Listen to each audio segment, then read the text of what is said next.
minor cat.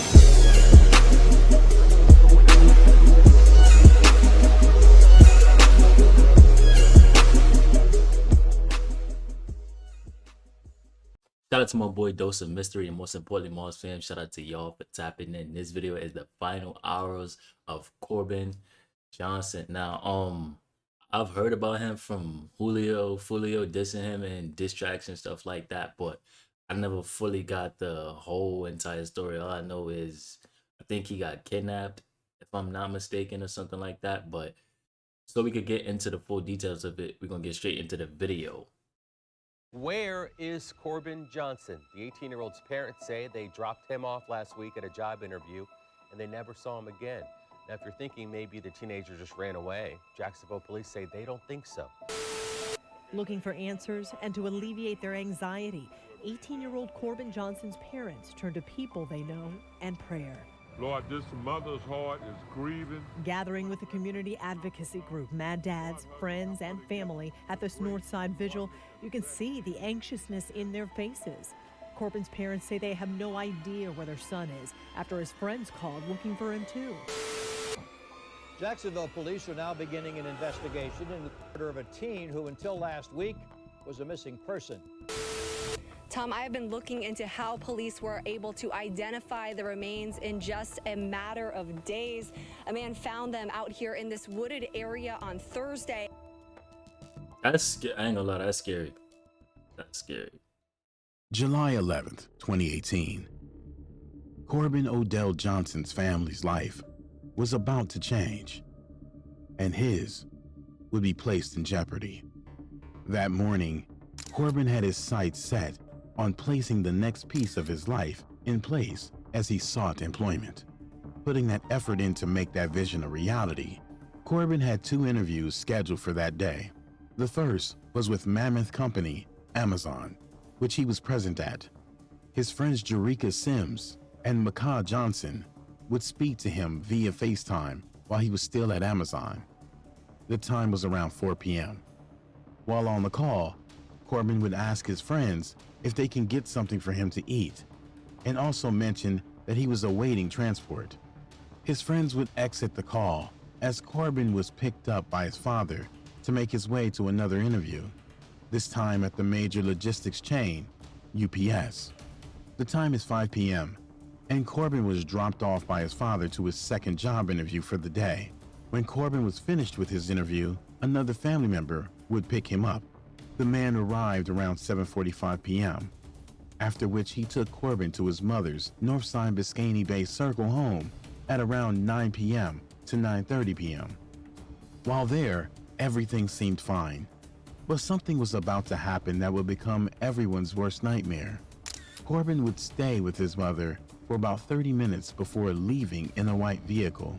The vehicle wasn't a normal acquaintance of the family, as his mother was unaware who the person was who picked him up. Those last 30 minutes would be the last memories she had of her son Corbin Johnson. The following morning, his father would send his son a text at around 8:30 a.m. to check in on how he was doing, as Corbin wasn't selected for the job. But there was no response. Corbin did not return home, didn't answer his phone. Yeah, that Nothing. would start ringing. Corbin Johnson basically went ghost. I texted him that next morning around 8:39 because he didn't get the job to see how he was doing. I never did get a response. The following morning after that, on Friday, July 13th, Corbin was still in the wind. He would regularly speak to his mother and friends via text or FaceTime in the past, but this time, there was no contact at all, and everyone began fearing for the worst.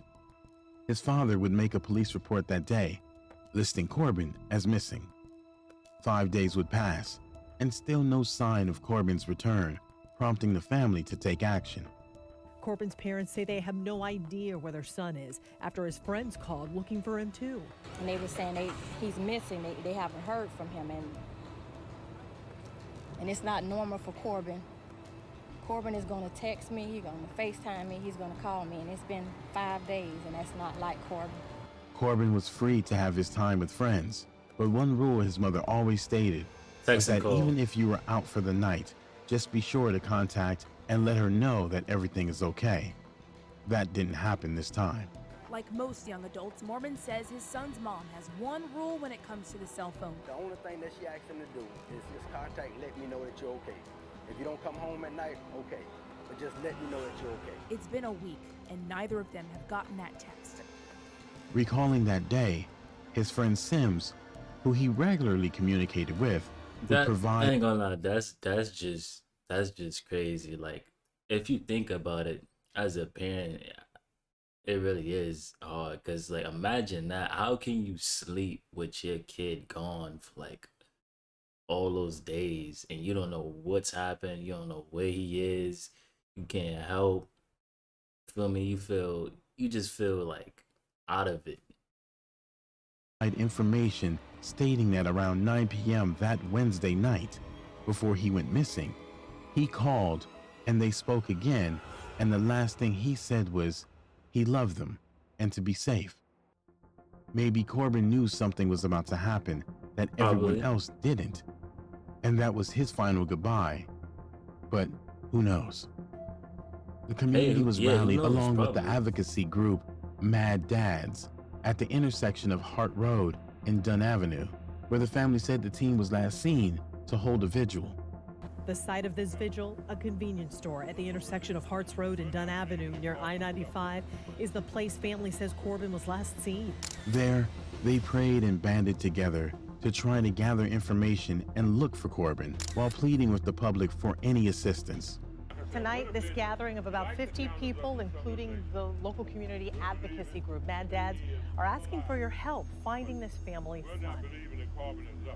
Looking for answers and to alleviate their anxiety, 18-year-old Corbin Johnson's parents turn to people they know and prayer.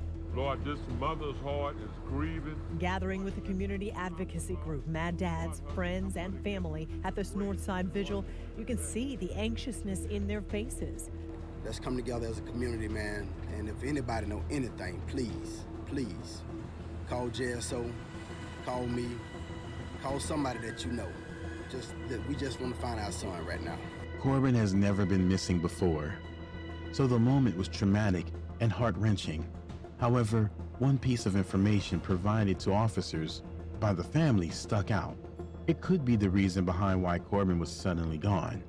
According to news reports, the family told the police they were consistently concerned about the kind of friends Corbin would hang around. As a parent, the normal reasoning for this would likely be if those friends are partaking in activities that may not be legally or morally correct. Some hope would come in the form of new information.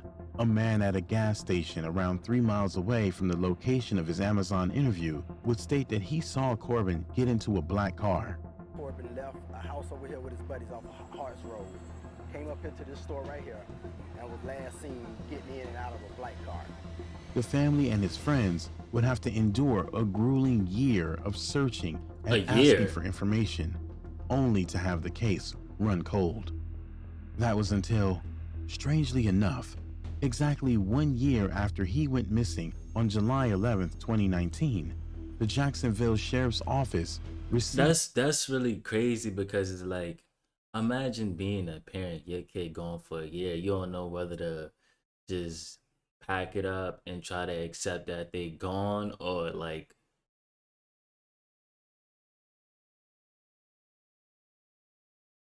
your thought. I ain't gonna lie, your thoughts must be crazy at that moment. Like a year, a whole entire year.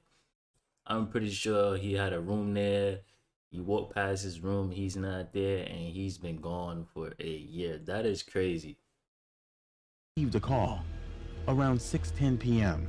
That evening, an individual called informing officers that he came across a bag of skeletal remains while working in the woods off Utesy Road, North Jacksonville. The man, Joseph Cummings, who lived across the street, reported that he was clearing land with a brush hog when he ran over a bag, exposing the bones inside. The bag was black, but the body inside it was first wrapped in a green tarp before being placed in the bag. Cummings would stop as to not damage any more of the body, as it may be evidence. He then checked closer to realize the entire skeletal body was present. Plant tracks back to where the bag was at. That's when I seen all the ribs, the leg bones, the femur, the rest of the bones were laying about 10 feet away from where my tractor was. Investigators were yet to connect the body to anyone, but that would soon change after sending the remains to the medical examiner for analysis.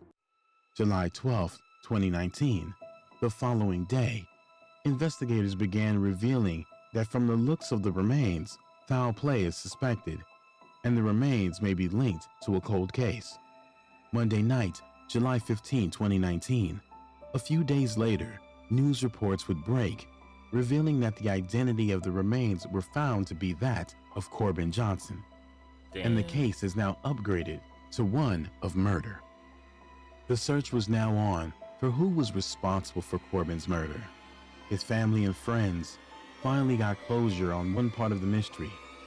They found their son. But that reality was a tough one to bear.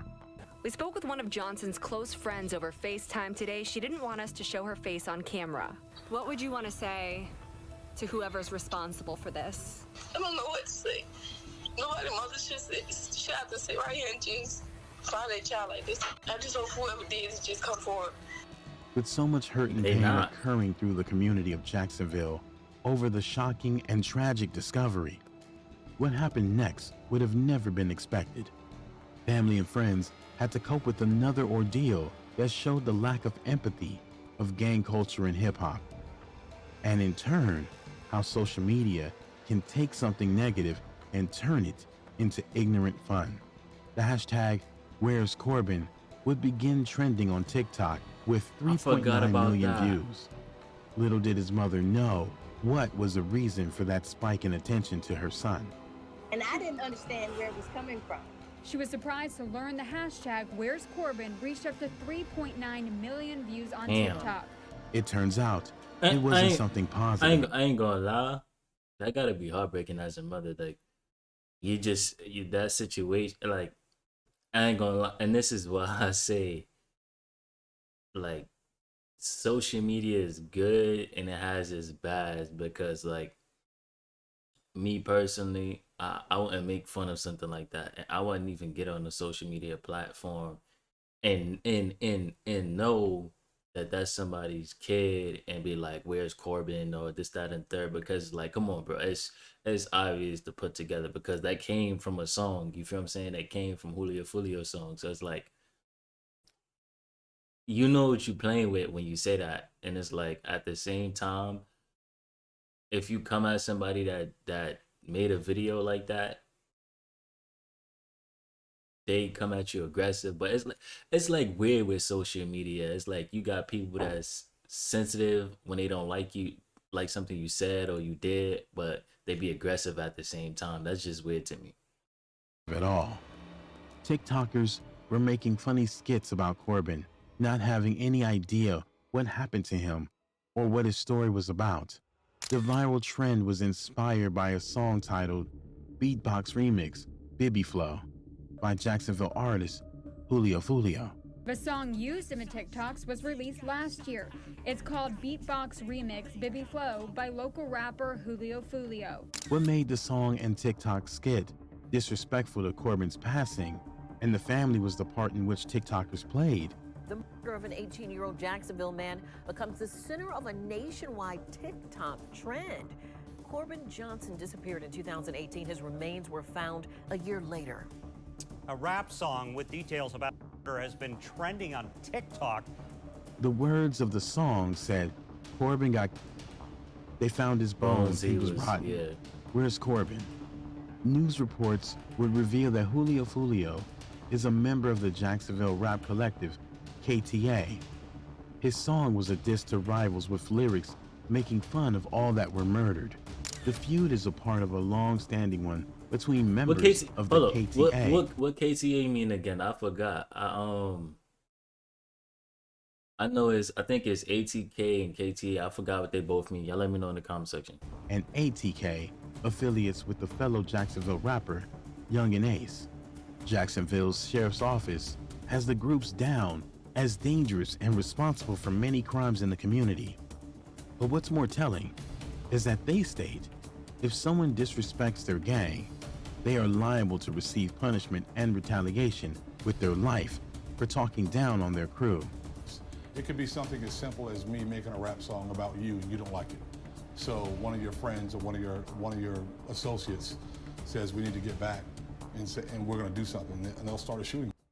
This might be what happened to Corbin Johnson, who was friends with members of the ATK gang in the feud with Julio Fulio's KTA. To this date, Corbin's case remains unsolved, but his name has been the subject of many disrespected by KTA members, such as Julio Fulio, in songs on the live post of his Instagram. Damn. Hopefully one day, rest in rest in peace to Corbin Johnson, man. That's crazy. I thought the whole I thought the case got solved, but my condolences to his family, man. That's definitely tragic. I don't know what they did to him or how he really passed away. I just know, like it says in this video, his bones was found. But my condolences to his family, you know what I'm saying? I'm not gonna pick sides on this. I don't even really listen to the drill rap anymore, and if it do come out, I might listen to it like once or twice just to hear what's said, or if it get promoted through like probably somebody like academics or somebody, I might listen to it or just hear a snippet of it. But like to actually play it over and over and over and over, I don't really listen to it because like I just think deeper than what it is. So it's like, but it's like, I ain't going to drag out this video. My condolences to his family. I get in the comment section down below. Let me know what videos y'all want me to react to next. With that being said, I appreciate y'all for all the love and support. Love is love, and I'm going to catch y'all in the next video.